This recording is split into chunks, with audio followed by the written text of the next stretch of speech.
Hi, it's nice to meet you. My name is Megan. Hi, nice to meet you. I'm Zaynee. Hi, Zaynee. So I read over the doctor's reports and I familiarized myself with Jessica's conditions. Okay. So it looks like she's deaf and she was born with Goldenhar syndrome, and she's had to have some reconstructive surgery, right? Right. She was born with no left eyelid, so she had to have surgery for her eyes. Oh, okay. All right. And then she also doesn't have an auditory nerve, right? Right. Okay. All right. So you're just interested in the options that were best suitable for your daughter. Right, because I don't have much encounter with deaf people. I don't have deafness in my family, so I'm just overwhelmed. I don't really know how to deal with it. And I don't really know the options that would be best for her to help her be more successful for school, because you want her to be good. So just hoping you can help me with that. Yeah, absolutely.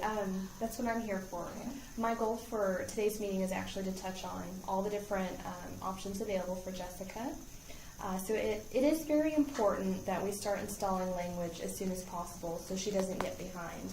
Okay. Since your daughter doesn't have an auditory nerve, she doesn't have access to residual hearing. Okay. Therefore, she's not going to benefit from traditional hearing aids. She also would not benefit from cochlear implants either, because even with the implant,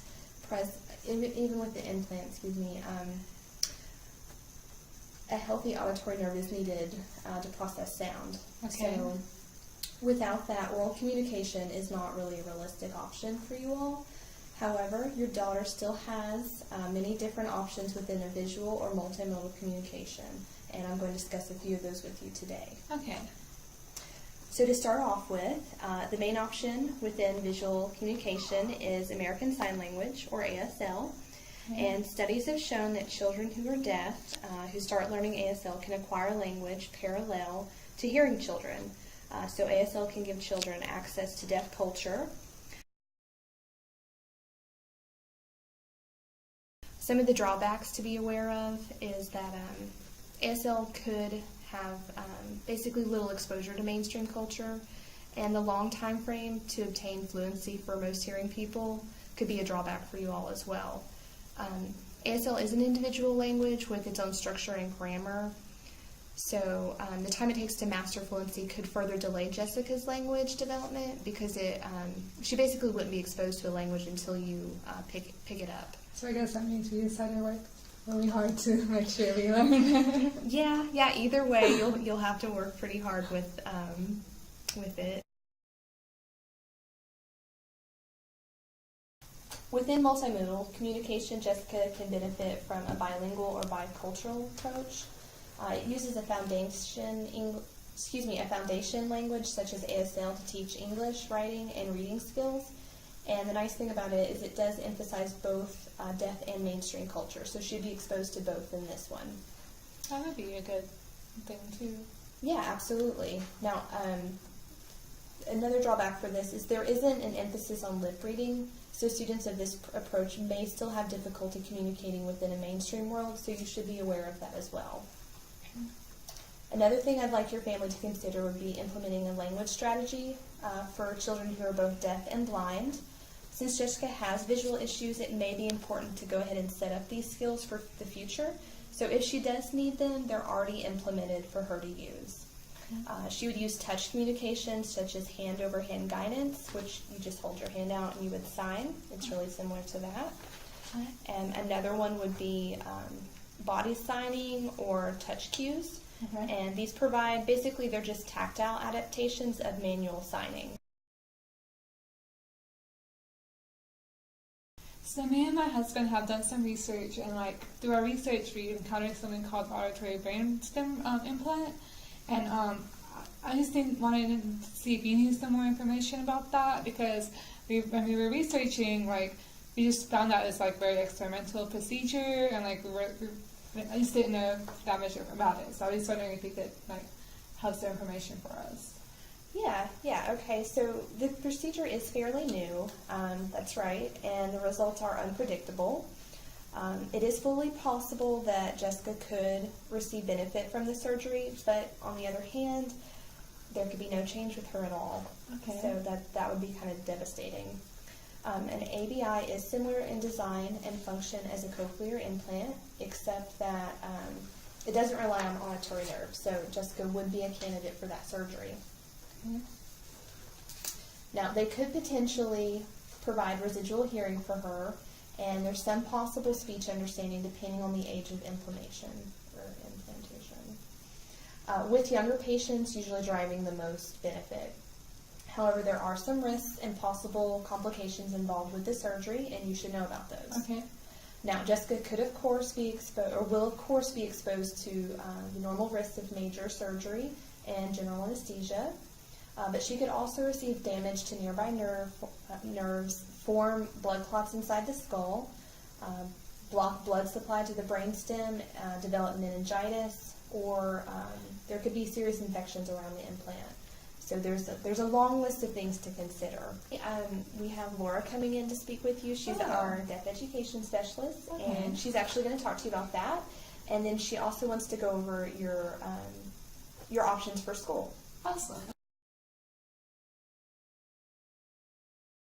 I'm Lara. I'm the deaf education specialist, and I'm here to discuss with you early intervention today, as well as the possible school options for your child. It's so nice to meet you. So nice to meet you. How are you feeling? I'm doing good.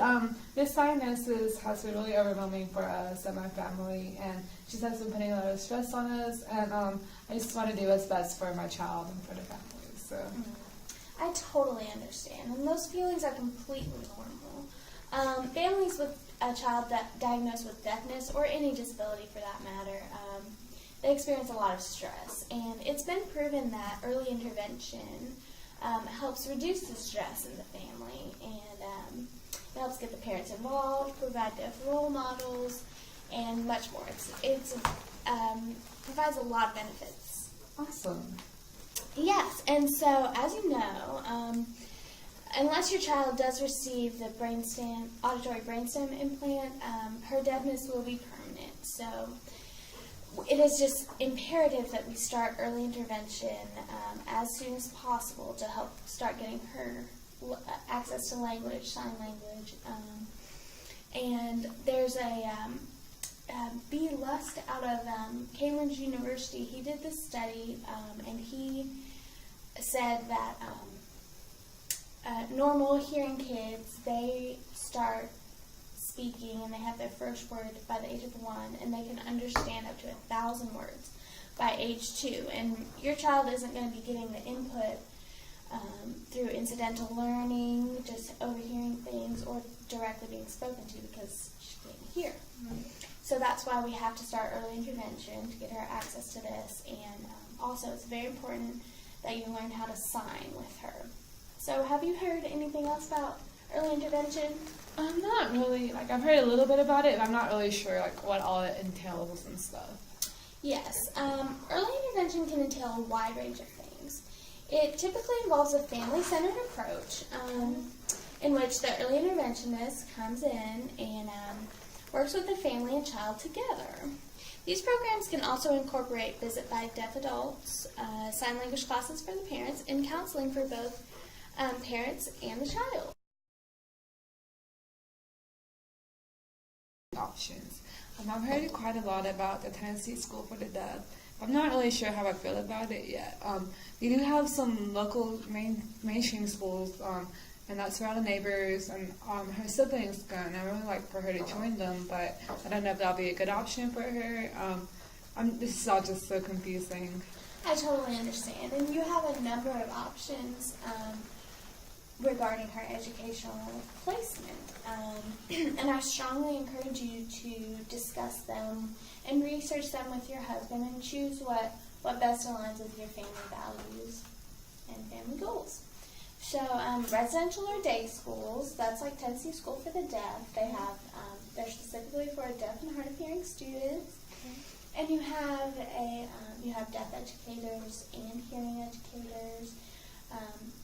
It can allow them to find a deaf peer group as well as deaf role models.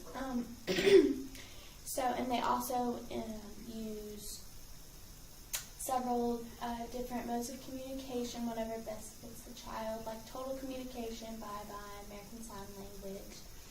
And all this information, by the way, is you can find it right here in this book by Nancy Sheets. Awesome. I'll let you borrow it. Okay, thank you. It really has a lot of valuable information in there regarding school placement and early intervention as well. So the other option, educational option, obviously will be mainstream, and there are a number of accommodations that can be put in place and a number of different options within the mainstream option that you can go to. You can have an interpreter in the classroom, a itinerant deaf educator that comes periodically, also a self-contained deaf classroom.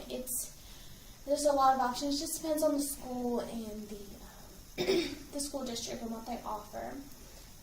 Now, she is required by law to have a free and appropriate education, least restrictive environment for learning, and an individualized education plan. So these accommodations will be made for all her disabilities, even her visual impairments. So that will be put in place for her. And it's said that going to a mainstream school can help them see how to function in a hearing world. Oh, awesome. I never knew there were so many options. I'll discuss this with my husband, and I feel like we're better informed to make a good decision. That'll be best for Jessica. You've been so helpful. Thank you. No problem. I cannot wait to start early intervention with you and your family. Just remember that with early intervention and school placement that aligns with your values, she'll be able to live up to her fullest potential despite her disabilities. Thank you.